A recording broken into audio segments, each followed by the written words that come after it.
It's important to bring students to a place so that they can see the sugarcane, they can see the buildings, they can see the relationship between the owners and the enslaved people. You can talk about that, you can kind of describe it, you can actually, you can show pictures and things, but for them to actually walk the grounds and to see the sizes of the rooms and see the location of the main house and then the kind of workspace that the enslaved people used. I think that's really the significance of going to a place. So this plantation really is attractive for us to bring students here because it is the only one that really is focused on the slavery experience.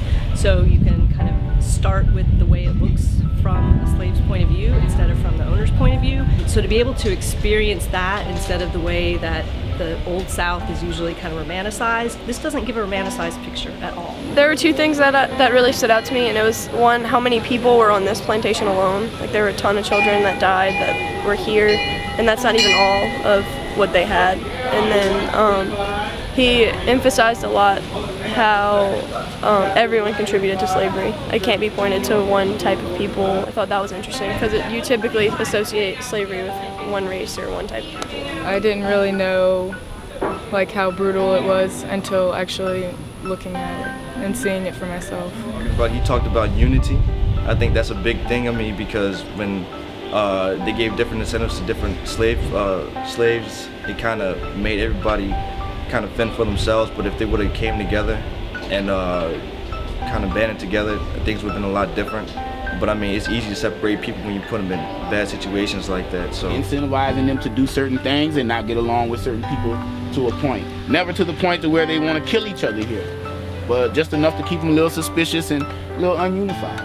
As far as working together, I think we definitely should, we're very torn apart right now, and that we need to come together and to figure things out.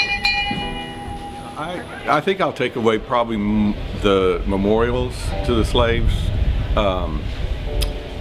I had heard about them. I had not had a chance to see the memorials for the named folks. And I think when we talked about it in class, we talked about the impact of slavery. And one of the things that happens is that the folks are dehumanized and their names are taken from them and their names are changed. And so one of the processes that I think historians should be really working toward is restoration, to restore the humanity to people, and this begins to do that.